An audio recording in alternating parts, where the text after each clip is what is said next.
Well, thank you for coming. We're here to celebrate the launch of Sabah Choudrey's book, Supporting Trans People.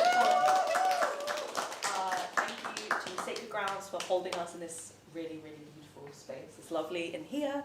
You get a drink and things like that if you would like. The fire exit is that way. There are bathrooms out and then just to the right, just there if you'd like them. We're going to hear some excerpts from the book from the incomparable Sabah Choudrey. Is that a good thing? I don't know what that I'm saying that in a good way. Okay. And then go to a Q&A between Sabah, yourselves, and Sabia, who's joined us from the Penryn campus. Yeah, we hope you have a good time. Think of any questions that you have, and then we will move to BookBag for the book buying and signing, and you can browse their amazing shop and all those other things that you do in a bookshop.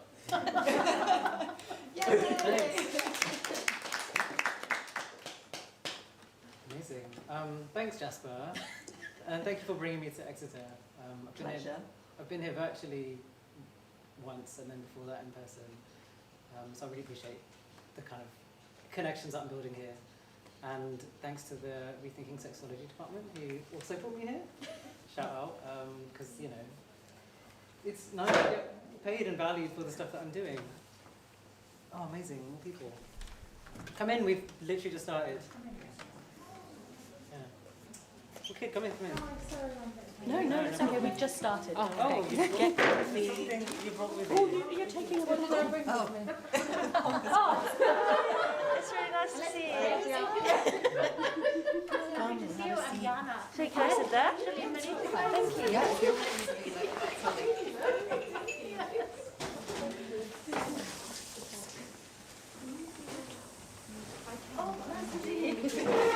I didn't see you. No, it's fine. Right. Amazing. Oh, I didn't see any of those things. You I'll did do it at the end. No, it's fine. I've got it. Don't worry. Sorry. It's all right. So yeah, my name's Sabah. My pronouns are they, them, theirs. I will just say a couple of announcements, and then I can start reading from my book. But yeah, I just was talking about it's just really nice to have funding to be able to come and do stuff like this. I am self-funding all of the kind of book events and everything I'm doing. I've got plans to do an audiobook and a podcast. Obviously, I'm calling it the Teapot Cast because I love puns. Yeah, I'm just trying to go to more cities, you know, virtually in person, you know, putting together independent bookshops and just basically getting this book out in front of as many people as I can get it out in front of. So to do that, I have launched a crowdfunder. I'm really good at tech, so I've made it into a QR code. You can scan it, and I've also got these little postcards which are by this artist called Black Moody Boy, who's a non-binary, trans, queer, black, indigenous, Latinx illustrator. Their work is amazing. There's so much passion and colour and power in all of their work. So please do check them out. They've done the I commissioned them to do the illustration on the inside of the book as well, and I've just made some of these postcards.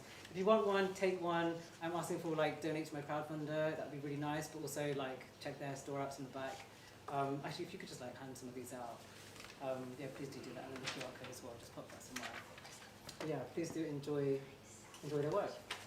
Another announcement. Yeah, I'm going to be in Brighton next week as well to do another kind of book event, which will also be available online. You can buy tickets. It's the Feminist Bookshop if you want to see this again, and or just send it to a friend or let them know that's happening too. But yeah, otherwise you can just follow anything that I'm doing on my socials, Twitter, Facebook, Instagram. I've got a little link tree, sabahchoudrey.com/link, and I'll have everything on there, and some links to my crowdfunder, ticketed events and other things that are kind of going on and current.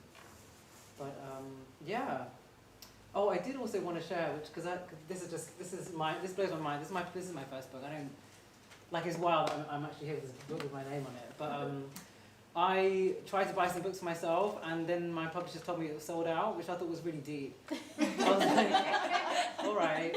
But they said that we've given the last stock to BookBag and Exeter. We're going to make sure that they've got it, and then we'll reprint some more. So yeah, this is for now, it's the last remaining stock in the UK, which I think that's wild. So thank you everyone for all your support, because you've made me sell out, which is quite cool to say.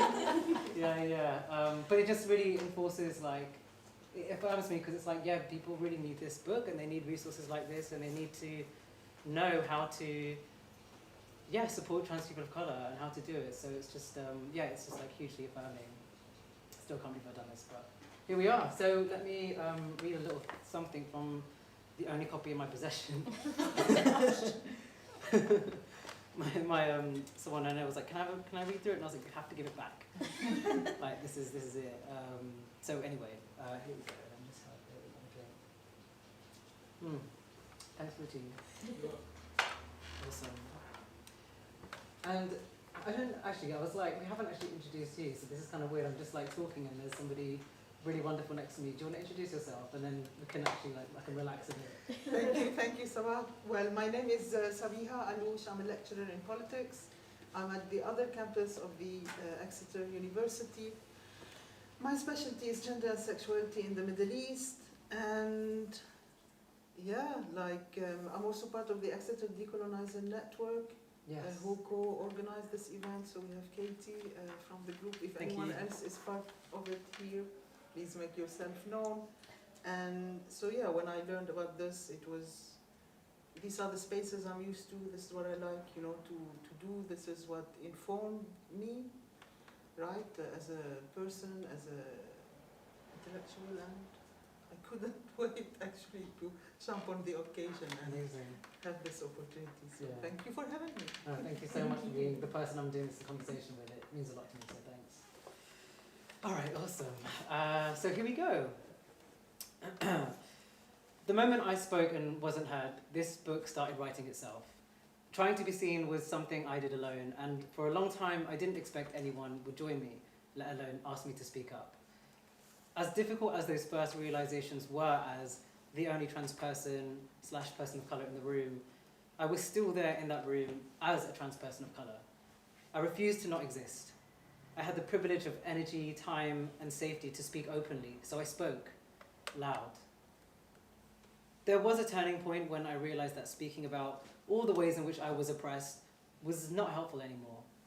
It didn't help me recounting the so-called tragedies of being a queer Muslim, the anticipated tales of the everyday harassment I get for being a trans person of colour, all in front of people who have more in common with the perpetrators than they did with the people who helped me. And this didn't help them either. Simply listening to my oppression does not make them a better person. We already know that oppression exists. Events and blogs spotlighting marginalised people wouldn't exist if our experiences weren't already in the dark. I had the same questions. How can you be trans and Muslim? Have you experienced prejudice in your community? What did your parents say? Which all really just affirm the notion that I can't be Muslim and trans, and I should expect to face prejudice by Muslim and LGBTQ communities, and that my parents had something negative to say about all of it. I decided I would change the way I spoke about myself.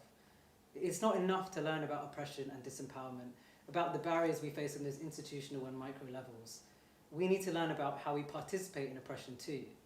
We need to learn about how we have the powers that we can disempower others.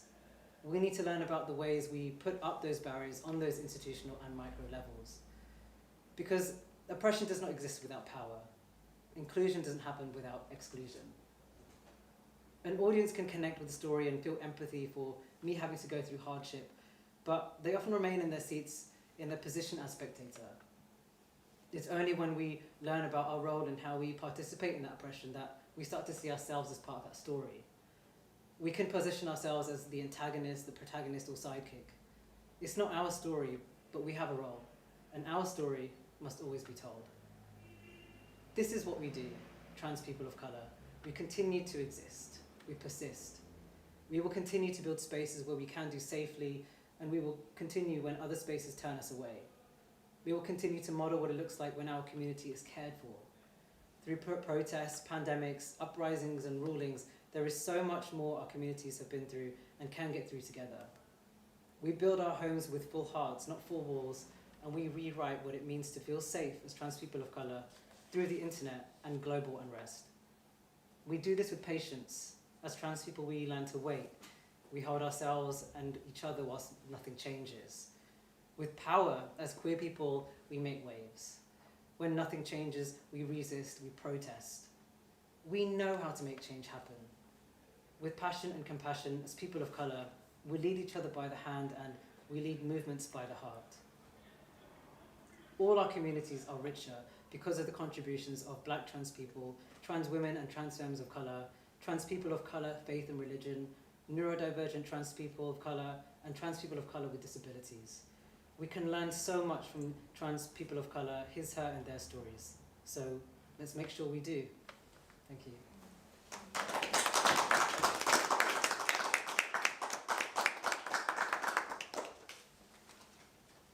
Thank you, Sabah. Well, I mean, I've prepared some of my questions, and they're based on the book. Some of them are more specific, some of them are more general, but I just wanted to let you know a little bit about the format. So I opted for a non-clear cut between, my discussion with Sabah and the public. So if at a certain point, you feel that you have a strong question, please just give me a sign and we can, alternate between both spaces. So I think, well, I'll start with the first question, maybe a big question, but what do you wish to achieve with this book?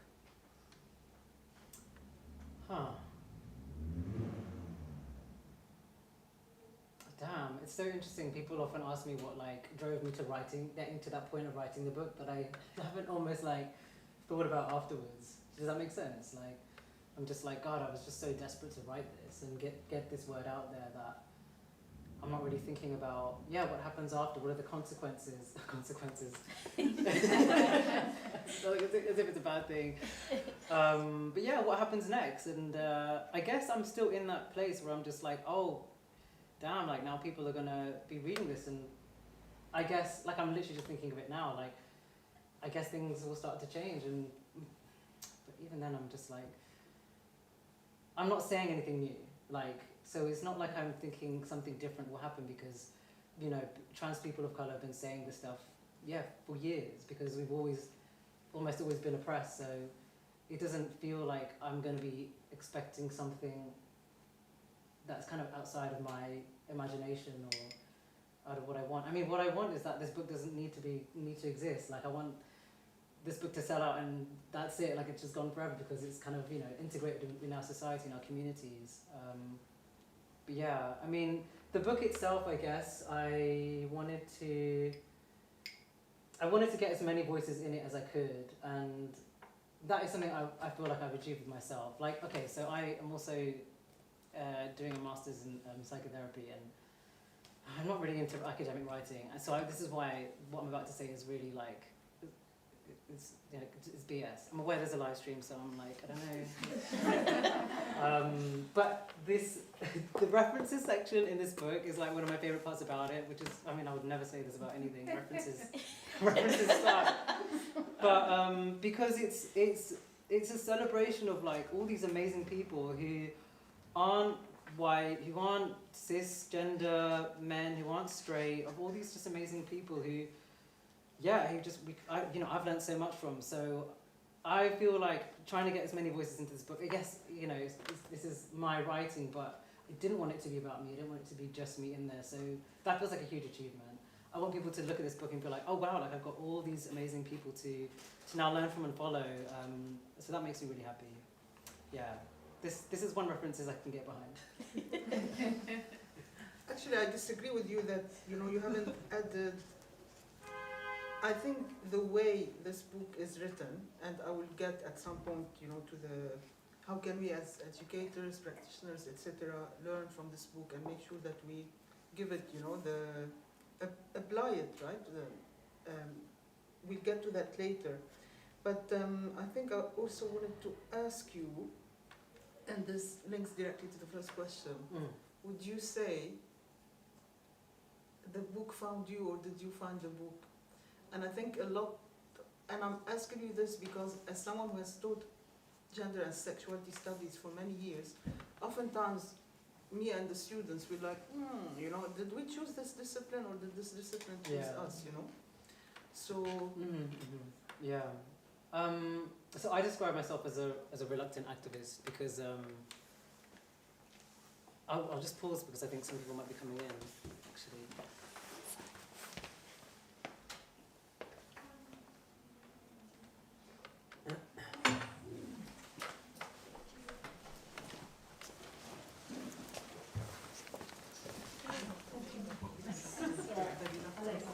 Really? Hey, thanks for coming.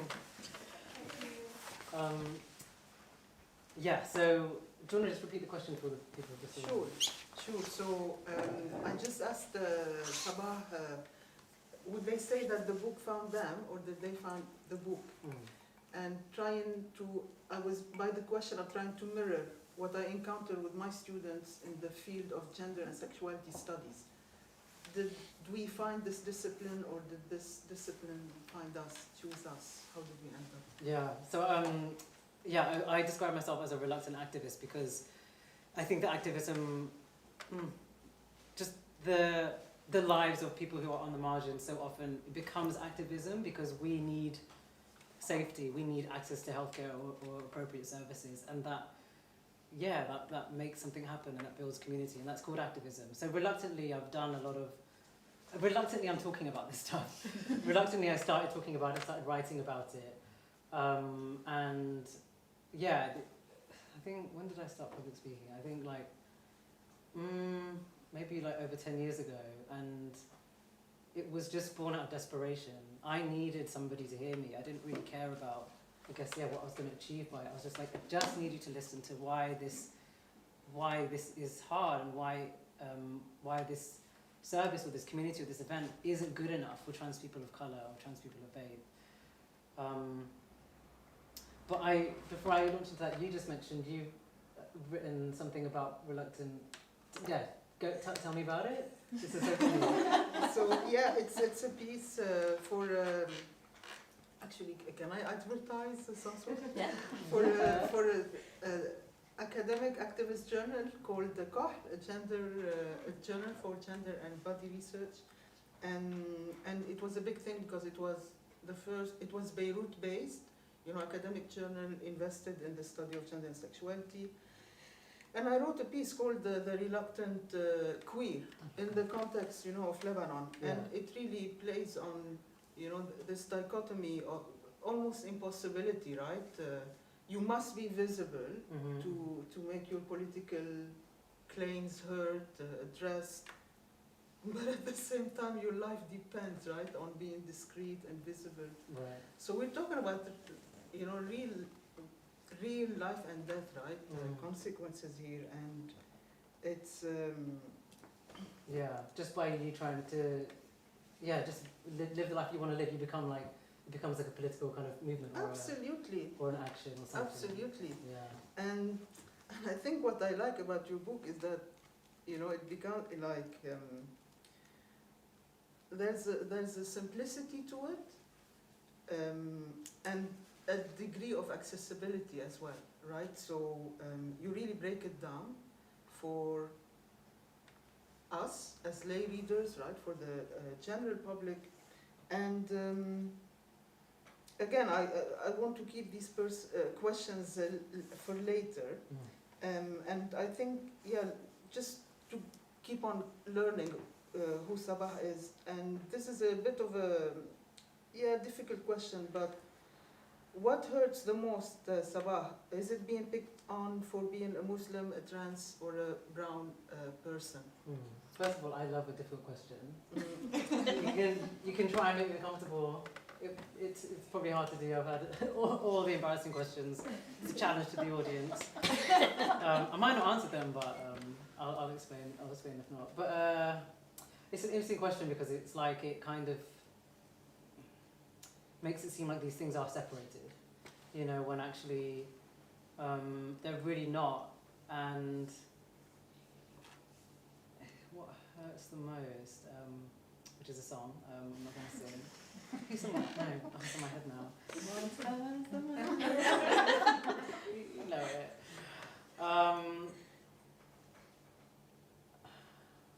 It's none of those things that I am that hurts me, actually. A lot of the things that negativity, I guess, I've experienced is around masculinity. Like, this is the thing that I'm actually, like, masculinity sucks. Like, it's so, I get interacted with as, you know, as a man, you know, as a brown man, and that most of those interactions have been really, really negative, and it just makes me so sad that's how men want to interact with me, or like whatever they're, even if it's like, you know, a queer space or a, you know, a person of colour space, it's just like this weird kind of way that men think that they have to act or dress or move, or like, it's just, I don't know how to describe it. I'm just thinking about all these really sad experiences I've had, which has been with men, you know, it's been violent or like just weird and kind of curious-y, but kind of fetishy or whatever, and it's just like, it makes me so sad for men and masculinity that this is what it does to all of us. Like, this is why I'm a feminist. Like, it's just, masculinity hurts so many people, it limits us. It's like this box, and I find that really hard. I find that's really hard. Like, you know, when I came out as a trans man at the time, I feel like more gender fluidity, trans person-y now, but you know, I think my mum and dad, they were kind of expected me to like, okay, so like you're gonna start wearing like grey and blue. And I shade to anybody who's saying grey and blue right now, but it was just like, you know, why are you wearing these colours and these things? And like, don't you want to wear this shirt from the Gap? And I'm like, no, like this isn't what should happen next. You know, we have to just kind of fall into line, and it just became, I guess, like you know, just still as oppressive as like, you know, the version of myself that I was before. I wish my interactions with men were better, and that masculinity felt, well, no, masculinity does feel easy and fun for me. It's just that it seems as a threat to the people. I'm rambling a lot now because I have so much to say about masculinity. But, I don't know if that answered your question. I can help you maybe with a question. So I can, you know, talking about masculinity, so in my classroom, for example, right, you know, how do we draw in? By the way, I think your book does allow us, does give us, you know, as educators in the classroom of gender, a way to reach out to, I would say, these younger men, right, who are feeling excluded. And I'm not speaking about men of young men of color, right? I'm speaking about very white, working class young men.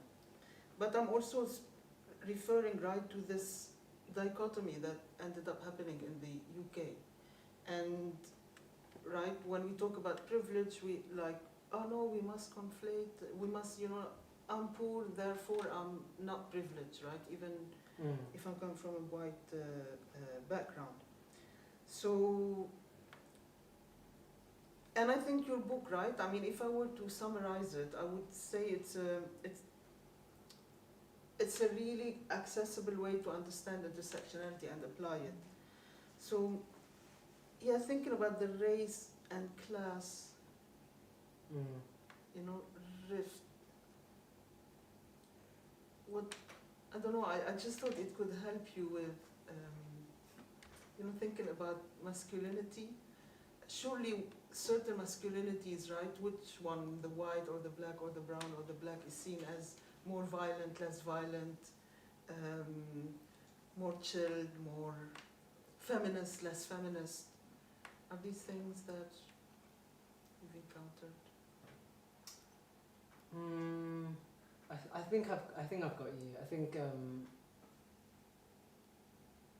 what I was actually thinking about was what I shared yesterday at the Trans Cafe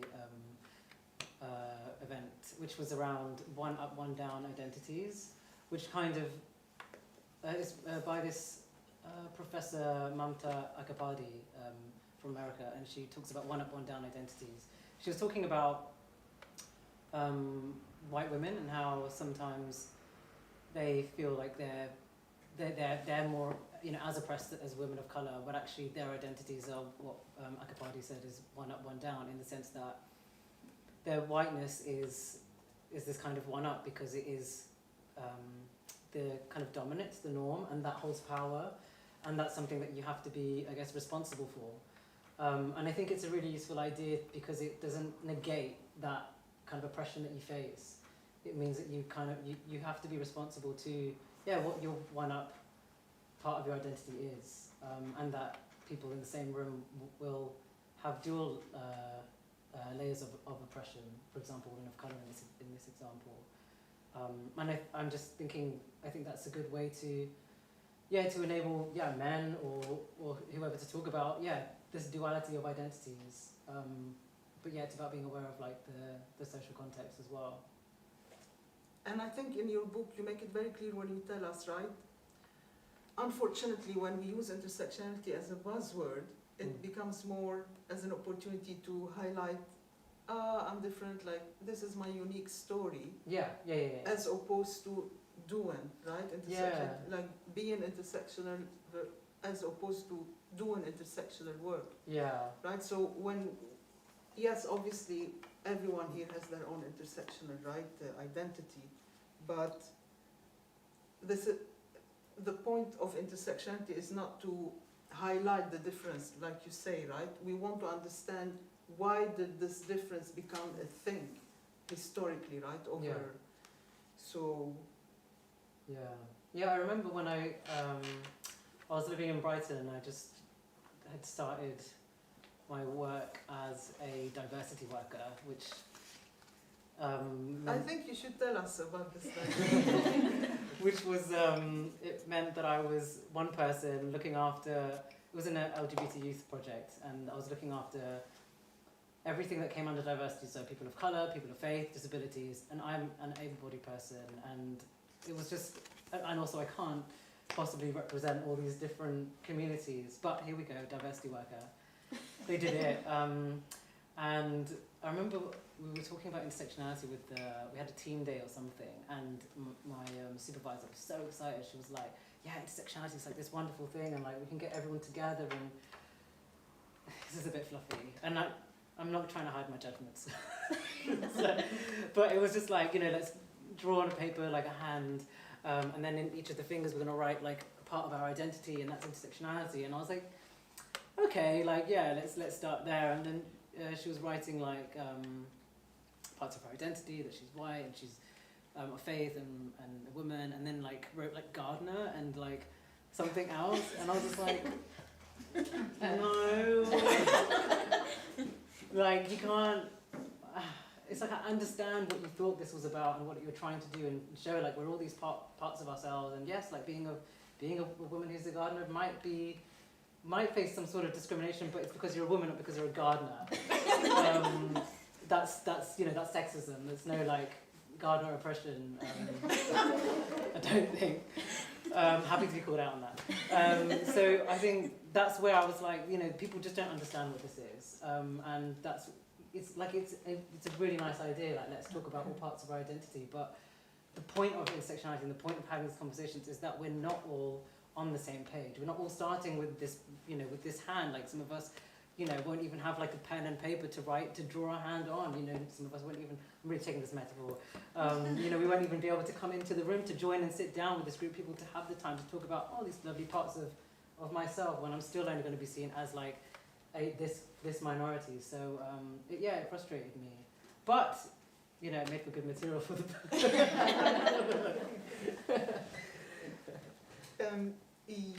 Yes, I'll just, if anyone has questions, yes. please don't hesitate to bring them in. Yeah, we're a nice like small crowd tonight, so please do feel free to share. Yes, please, Kate. Thank you. I haven't read the book, and I'm looking through the table of contents, and I'm so interested to hear, because there are 2 chapters, it seems, devoted to safer spaces.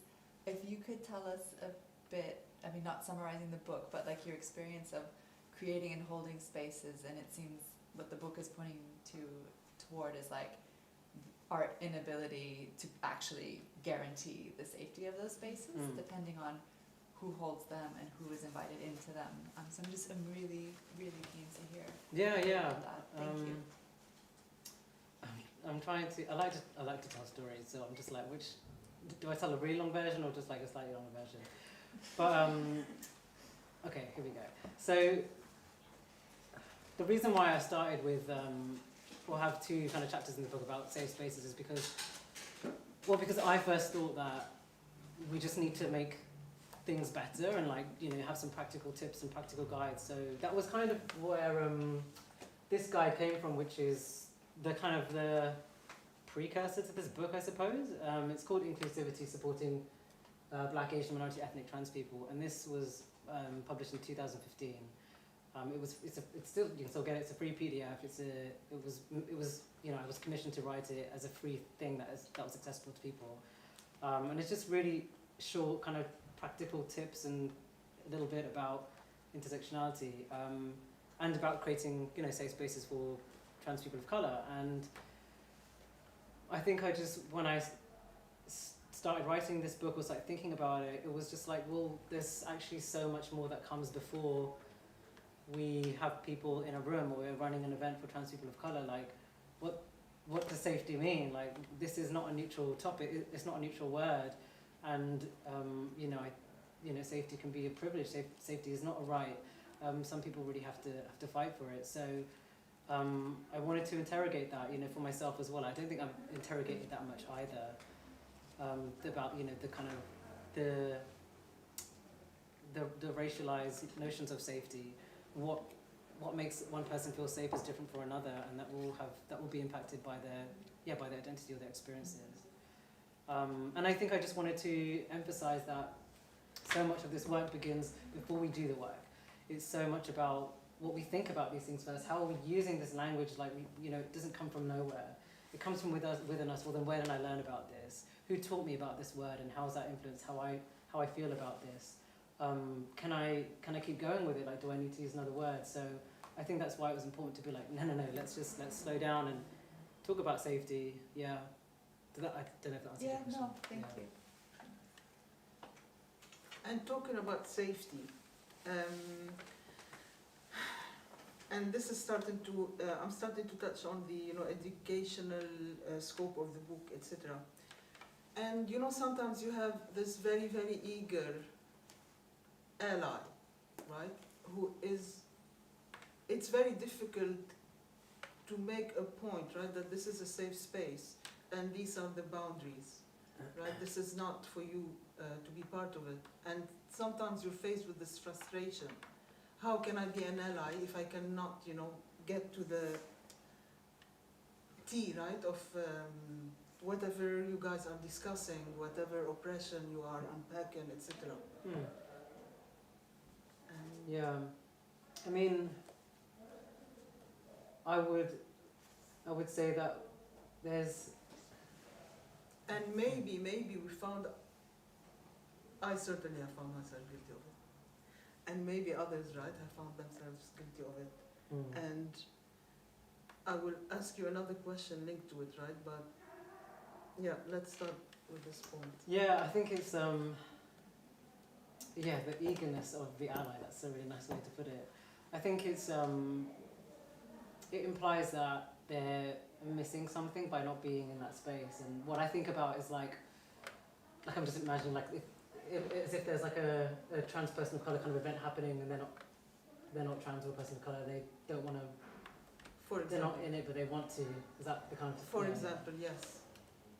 Yeah, I mean, this is just one space where like we get to ourselves, and there are so many other places, you know, online resources, just like free articles or videos on YouTube or whatever, where that eager ally can still like hear like what we need or what we're saying. I think there's a word I'm thinking of, which is like, is it like entitled, where there's maybe an entitlement Absolutely, coming yes. from the thing where like I need to know from this particular space what I need to do to make myself be better to you, and that's the only way I'm going to do it. And it kind of like it's absolving their responsibility of like, yeah, I could also just Google it or buy this book or, you know, whatever, instead of being in that conversation. And I think that can be really, really tricky because it kind of derails what we need to do. So I think, you know, there's an element of like self-awareness that needs to be a part of like allyship, I suppose. Mm-hmm. Yeah. And if I can build on this, right, because I think your book shows us, no, I would say and sometimes it feels like it's a book written about common sense, right? For common sense and on very common sense grounds. And it oozes kindness, right? Like there's a lot of kindness in it, and it's like, oh wow, I didn't know that kindness is actually common sense. But this is true for me. This is the feeling, you know, that I got from the book, and it makes me think, right, when we're in a classroom or in a space and we're thinking about, you know, I'm a good ally. I feel for them, and this empathy, duty, you know, dichotomy, right? It's really about, we must affect duty, we must affect responsibility, right? It's not only about empathy. And you talk a lot about empathy and compassion throughout the book. So how do we do empathy and compassion? Yeah, it's funny hearing you say that. Yeah, you feel it throughout the book, and I feel like that's also like that's like who I am. I think I am, and also I guess like my training as like a therapist, like empathy is such a part of my practice and compassion. And I know that other trans people of color who have similar experiences wouldn't want to say stuff like this, wouldn't want to be able to do this, and that's also okay because all the other emotions are completely valid as well. And I've also been through those emotions, like, you know, the anger, like I mentioned, and the kind of disdain, but it didn't help me, and so that's why it's really in my work. I mean, ask me in 5 years' time, I might have run out of empathy. But I think we have to.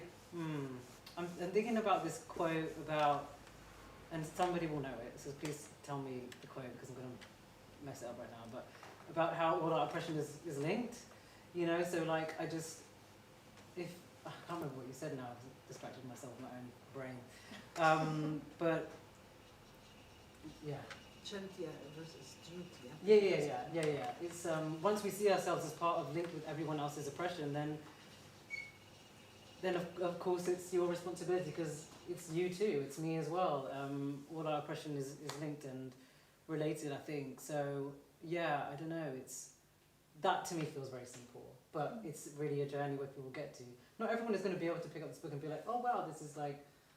So, you know, I really needed this kindness, and people aren't going to be ready to do it, and that's fine. Like, everyone is on their own path to where they're at with you know, getting to a place where they can support trans people of colour. That's fine. Take your time. Just, you know, as long as there's some kind of work that started, that's all I'm really concerned about. And that you don't hurt people in the meantime, but yeah, it's tough. It's constant. Like, you have to keep going through these cycles of like, yeah, unlearning stuff yourself, your own challenges, your own blocks, and then being able to figure out what that means to people around you, learning from people around you, and then being able to do something kind of more external with it, you know. And then along the way you'll hit something which makes you think about something else a different way. It's constant. Yeah. Any thoughts? Yeah, just a quick round from the public, if anyone has questions. Yes, Jasper? I mean, I said this when I introduced you at the Trans Cup talk last night, but you have a real gift, I think, for making these kind of affirmative, to use your word from the talk, spaces where we can sort of reflect and think positively. And I just wondered if you had any thoughts, you know, when you're talking about people who are marginalised or multiply marginalised, again, in any sense, about balancing that kind of need for you know, that sort of healing process and talking about things that kind of heal you versus also the need to have spaces where you're interrogating your own isms, you know. Like I'm a trans man, and like, you know, we get together as trans men and we like talk about transphobia, but also we need to hold spaces where we're like, okay, and like we're being transmisogynistic and like we have to stop, you know, or we're being racist and things like this. Like, I just wondered if you had any thoughts about striking that balance of kind of nurturing versus interrogating. I think that's a really good example, actually. Like, you know, you're having those conversations about, yeah, misogyny or trans masculinity or racism in a group of people who you probably have like quite shared or similar experiences with, like lived experience. And I think that's really important, like, because then you're not putting the onus of your work and all those internalized isms onto other people who probably are experiencing that because they directly experience misogyny or racism. So I think being really thoughtful about who you have these conversations with and not just dumping something onto someone else, which is hard, especially when you do have like a close relationship with somebody who you don't have shared lived experience with. But I mean, even that is a negotiation, and just be open to the fact that this might not be what you need it to be. Yeah, I don't know if that made sense. Some nods? Yeah. Okay. Perfect. I think it does make sense.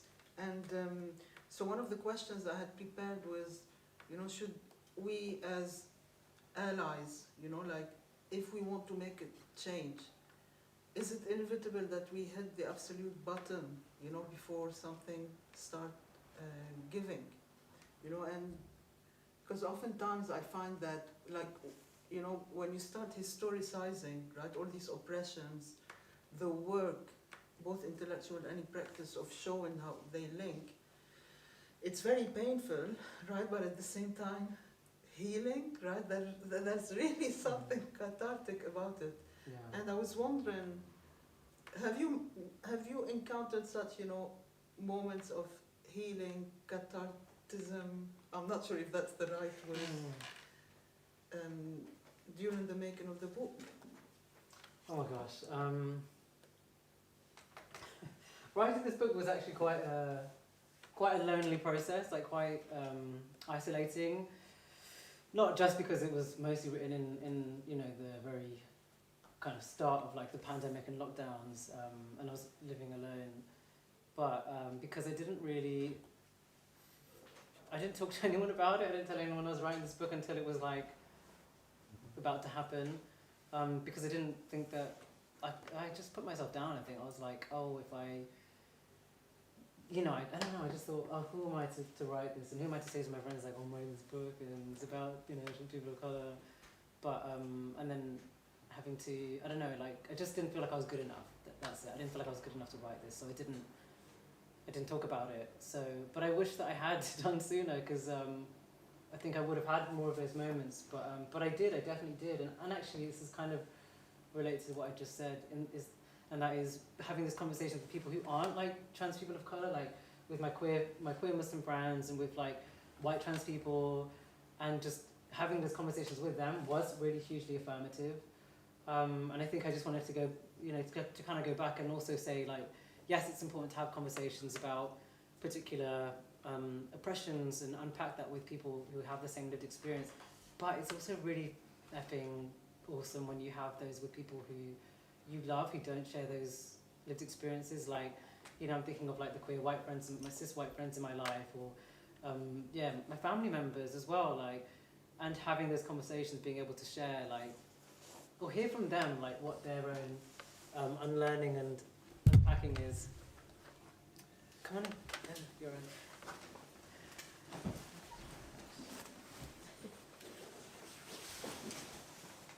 I guess I didn't want to like ignore the fact that like we can't not have these conversations with people in our lives who don't share the same lived experience, and also those sometimes are like really, really nice to hear that from some of my friends. I mean, I know some of my like white queer friends, who are cis, like they do not hide a lot from me, but they don't talk like about everything that's going on in their life around like race or racism or transphobia, because they don't want me to deal with that kind of emotional labor, or they know that I have these conversations all the time. But also it was just like really nice to know that like, oh yeah, like you're thinking about it, or like you have this, like this is a part of your life, like your ongoing sphere, or like, oh, you've got other friends who are trans people of color too. And so it was just nice, and having that kind of like awkward kind of negotiation around how much we want to know from each other was just really good. So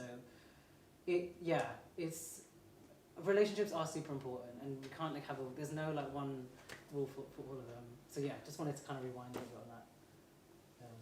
There's a bit of a difficult question. So since Go we're on. talking, about the lived reality, and you know, there's a specificity, right, to a trans person of color, Muslim in the UK. Let's say I'm in my classroom having a conversation about intersectionality with my students. How do I carry on with the narrative of this book without decentering trans people of color? How do we speak about trans people of color if we are, you know, if they're not with us? Oh, that's a good question. Yeah.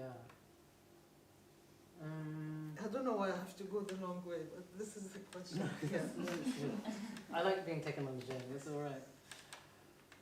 I mean, I think that is actually a really good place to start. Like, we're going to speak about these people, but they're not in the room, and then how is that actually going to affect this conversation? Where are our limits now in this conversation? And having that awareness as a group is really important. Like, there's not going to be an answer because it's like it's an ongoing conversation, isn't it? But it really does bring them into the conversation because they're not there. And then how does that impact what you're going to talk about or do? I feel like that was a bit of a non-answer, but that's what immediately comes to mind, is just go with it. Like, how do we talk about this thing that's really hard to talk about there? Like, this is hard to talk about because of whatever. I'm big on like just being kind of congruent and honest, so, and I don't think it's a bad thing. And probably feels a bit like shameful, like, oh, like, damn, like we really have this, you know, event together and there aren't any people of XYZ group on this panel or, you know, in this room. But just owning it, like, it's gonna feel a bit rubbish because you know, you messed up. But that's still, you can still make something out of it, I guess. Yeah. I mean, I agree with you, right? As much as shame can be, you know, negative, it can also, I'm not going to hide, I feel, there's a part of me, I cannot overcome it, it's visceral, right? I'm very white passing, and this gives me immense privilege, right?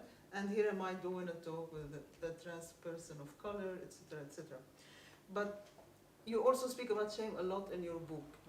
And right, like, and I think, yeah, like when you overcome shame, it's like, I mean, I don't know how to describe it, but I was also wondering that even sometimes when we delve, right, into counter narratives to shameful things, you know, that we grow up with, even in that case we are re-shamed again, you know, like, how dare you go against society, how, you know, you grow up with this, your parents, your school, all these people who, you know, spend so much time and effort and money on you. Is this the cycle of shame? It's hard, isn't it? Like, even trying to, I think it's just because it's like there's a pressure to be a certain way, or like you're going to be working through your shame in a certain particular way, or following some kind of step by step, and if you don't do it that way, then that's wrong or something. It's it's not helpful. I mean, I don't know if that was kind of what you were saying. I mean, yes, it's definitely one aspect to it, right? Like, I think if just talking about shame can be a very, very long conversation, right?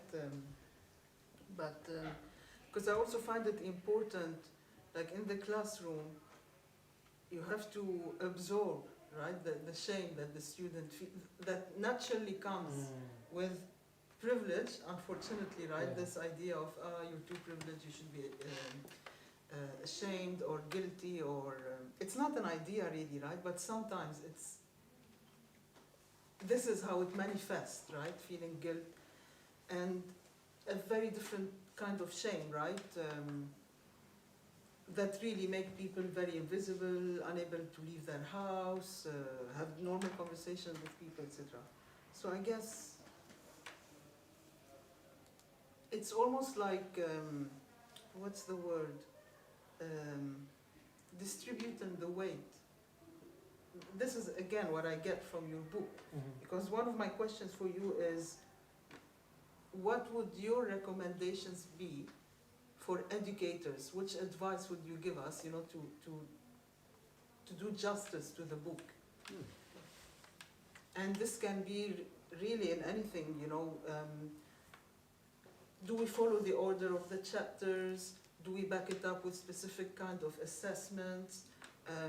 Do we use it as, you know, during the open days when we have a younger you know, students come in, you know, to just pre-university students? I like that question. I guess read it and, you know, find out what speaks to you in that, and figure out what are the points in there that move you and apply to your own work. Because I don't know what what it's like to be in your position as an educator. I don't know and this is actually something that the author Rennie Ede-Lodge talks about, is when she gets asked about what white people can do to be anti-racist, and she says something like, I don't know your position in your society, in your spheres, your power, your influence, your privilege, your access to resources. I can't tell you what you can do. Only you can do that. So I guess it's kind of back to you in a way. Like read it and figure out what works for you. What is it in there that you think people need to hear on an open day? What is it that you can take into the classroom? And also what's personal to you. I think that's, for me, is like one of the most important parts, because you is going to be then doing the thing, not me. It's not. I don't want it to be like my words in your mouth. I think it needs to come from you, and that's what people will hear. Actually, can I ask you a bit a naughty question? But how would you describe was the relationship with the publisher, in the sense that, so here I am, you know, I'm living in my theoretical bubble, and I'm having a conversation with with an activist, with a hardcore activist. Oh, hardcore activist. Well, I mean, I think so. I think so. You know, like.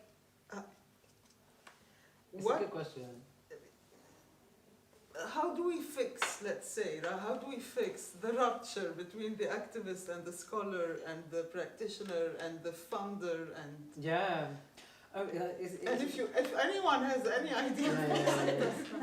No, it's a really good question. And I think, especially with writing this book, I think for like my next book, I'm going to think so much harder about the publisher as an institution, and maybe self-publishing my own book, because I was they first approached me like 5 or 6 years ago, and then it took me about 3 years to get the proposal together, and then another 3 years to write it. But I was younger back then, there's no point, and I wasn't, like I said, I wasn't talking to anybody, and I was naive, so I just I didn't think too much about it. But it is funny, like I'm writing this book and I don't know who in the I think from my experiences of, who I chat to, the publishing company, they aren't trans people, they aren't people of colour, and yet they're kind of, not the gatekeepers, but they are the ones who are saying write this book, this is what we want to hear, or which is valuable. And also what I really needed was another trans person of colour to read this before it went out, just to be is this right? Is this okay? So I think there's a lot more that could be done could be looked at in how these books kind of get out there, and I think that's where a lot of my insecurity came from. Why I didn't talk about it with anyone, because I didn't know who to talk about it with. I just was of course they're going to think it's good because I'm the only trans person of colour writing this book, or they don't know anyone else, or all this stuff. So I mean that's tied up with self-doubt. I can hear that as I'm talking about it, but it's just it's a really interesting point. Yeah, for sure. Well, I hope your second book goes, I was just talking about this with Jasper over dinner, and it's probably going to feature toilets, because trans people love our toilets, don't they?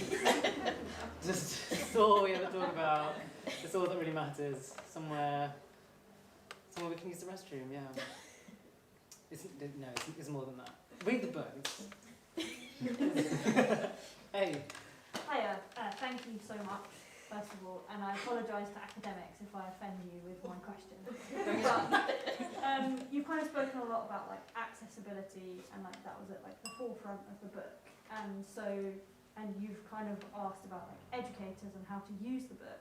But I'm wondering, as people that are outside of academia, how accessible is it for those that are out of that? Could I give it to my mom and be Yes, oh my god, no. I'm not an academic, and I think actually this is something that the way that this has been marketed, because of you know, this is part of the publisher's kind of strategy. I don't know how things work, but like, you know, it's a professional guide, they called it, and I'm just like, ooh, like it's not like I wouldn't have written something that I wouldn't understand, and I'm not an academic. I've said for me this book is for anyone who works with people, because if you're working with people, then you're going to work with us, like trans people of color.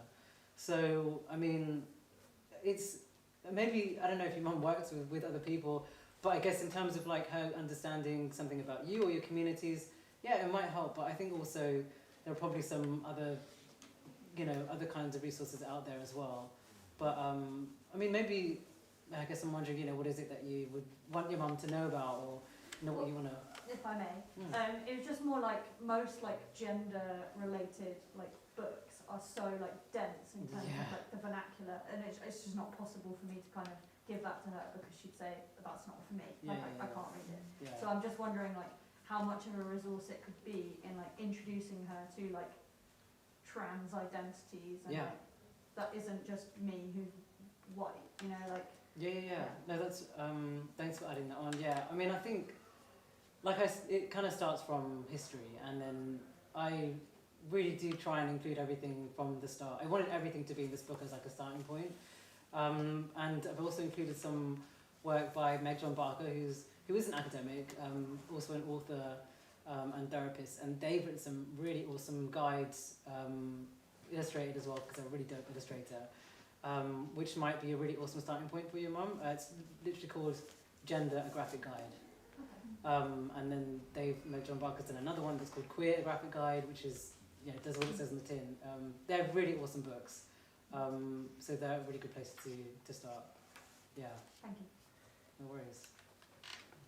Yes, thank you, actually. And it makes me think, right? I have lots of students who, like, there are tragedies happening in families, right? Because between younger people, it's understanding to gender, sexuality, and their parents.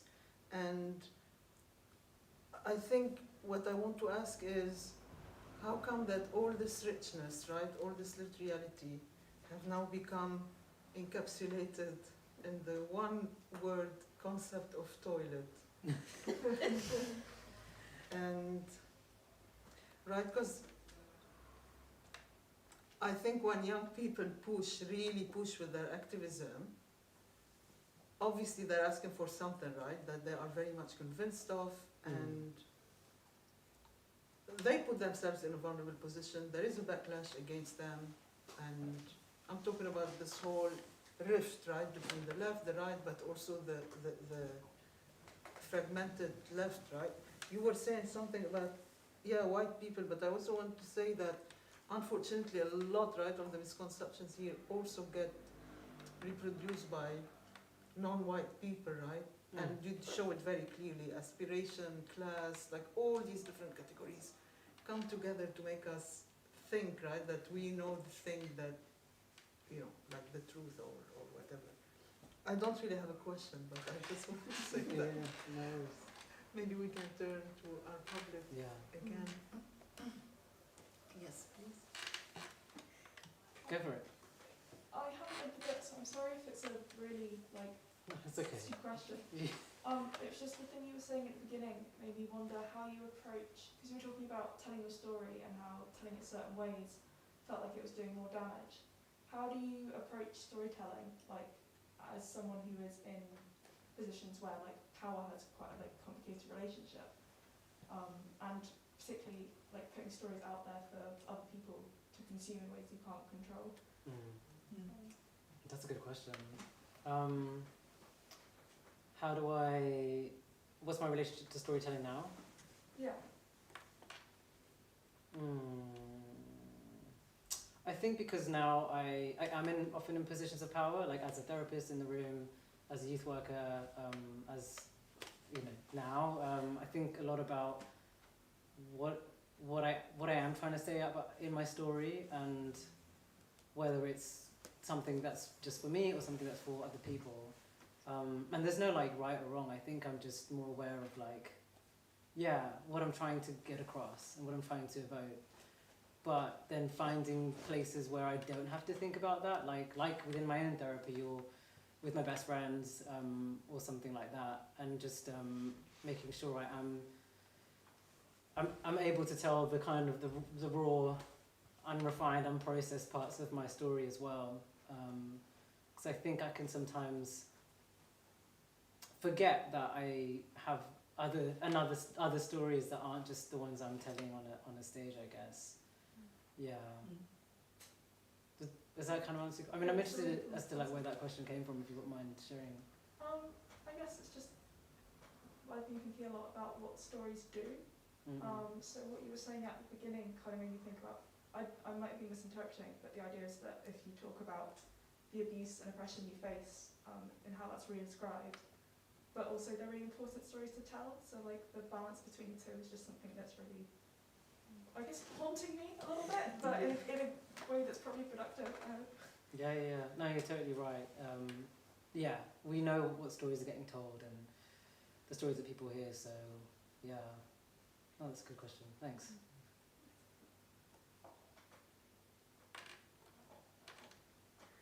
Can I ask a question? Go on. So you told us you are a student of psychotherapy, and I wanted to ask you, I'm not sure, it's not directly linked to the book, maybe indirectly, what's the difference between therapy as we're used to knowing it and, therapy that has been actually, experienced, explored, examined by a trans person of color? Can you ask the question in a different way? So whenever I want to, I haven't found a therapist that I'm able to speak to yet. Because they're all very oblivious to what it means to be a migrant, to come, from a country that's literally collapsing, etc., etc. So let me rephrase, what does a trans pop perspective bring to therapy?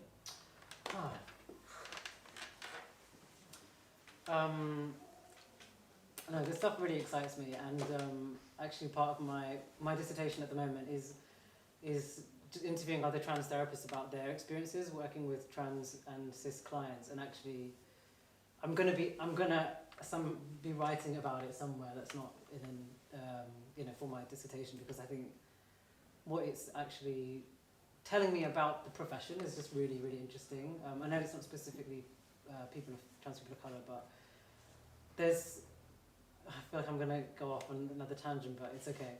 But there is so much that needs to be looked at in the counselling and psychotherapy institution.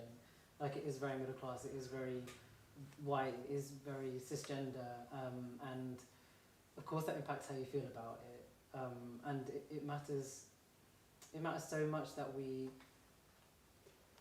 I think I've just started to realise it's less about my kind of client work, and actually, the institution, my school, my supervisors, my own personal therapy needs to reflect who I am and the work that I'm doing with, I work with mostly LGBTQ people of colour, and I feel like I really have gone off on a tangent, but I'm going to finish.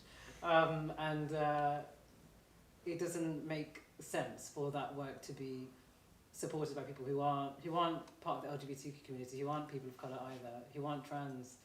What was the question again? What transpoc and therapy, your relationship to the discipline and the field of therapy. Complicated. As a transpoc. It is really complicated, like I say, because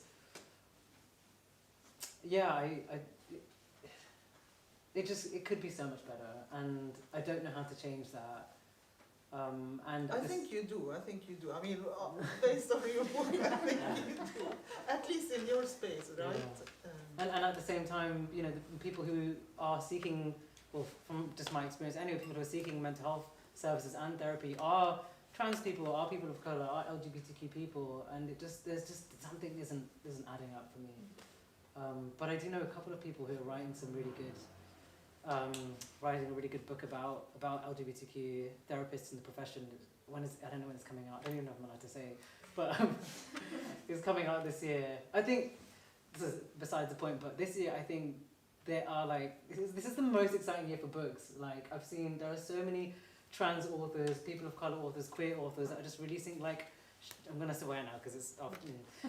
I'm releasing some like shit hot books, so like it's and I know books aren't everyone's thing, but it's just so exciting that like stuff is really coming to more of the mainstream. People are writing about this stuff, and that means it's been in people's heads for longer. So I think I'm excited about this year. Yeah. We are excited for you as well, Sabah. And oh yes, please. Hi, thank you first of all, because this is really interesting, great opportunity. I guess the question is about, you've identified so far that, you know, you're a queer trans person of colour and how that feels within a space and people kind of expecting you to almost speak for everyone that, you know, you tick a box for. And I guess my question is, does that feel like a burden or an opportunity for you? At first it felt like an opportunity because it felt like the only way I could get seen or like heard.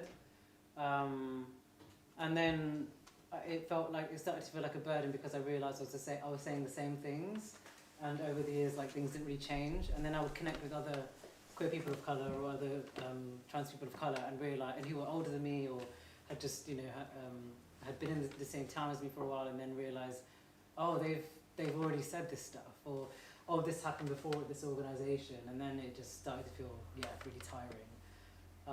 So yeah, a bit of both. I mean, yeah, it's tricky because also like there's opportunities also, you know, as a freelancer that, you know, they pay my bills, so there's also like, you know,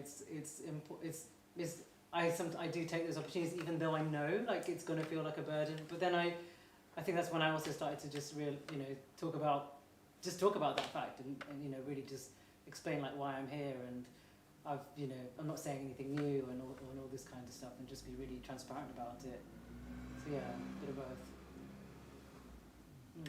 And I suppose as a brown gay woman who isn't trans, so I don't understand or know fully, I can't live that experience, how do I support that fully? Because as you were talking, there were some parts and I thought, gosh, I get this. Yeah. I get the lonely bit, right? I get the family bit. I get some of that part. And as you were talking, there were parts and I thought, gosh, that feels like there's almost, and I don't know whether this is even a question, but it feels almost like there's a space for queer people of colour where they can come and almost find the solutions within their community, because there is something there about the experience that exists that's different, because as you've rightly said, within, you know, the LGBTQ plus community, within the white LGBT community, there are assumptions about who I'll be and what I'll act like, and within my Muslim brown community there is also that. So it takes a lot of undoing to find my own little space with people who might have similar experiences, and that feels like it might be a nice answer. Yeah, definitely. And just to add on to, I know you said, you know, you're not trans and you can't understand that experience, but I think something that I encourage people to do is, well, I would like to remind everyone that everyone has a gender, not just trans people, and that I think there's something really, I feel like sometimes people miss the opportunity to explore their own gender because they're not trans, and actually there's so much, if you ask me what you can do to support trans people, I would say like just explore your own gender, like explore what it means to you to be whatever words you use, your identity, your expression, how you play with your gender, because I think the more you understand yourself, then you can start to understand, yeah, gender as a whole. Oh, why do I feel like I can't wear this type of clothing in this place? And then you start to see the context, and then when you hear about trans people's experiences, then you can understand, yeah, okay, like that would be difficult, or like I actually don't have that experience, and now I see where our differences are, where my privileges, and where safety is an issue. So yeah, and gender's fun. Like I think it can be really fun. So yeah, go for it. Thanks.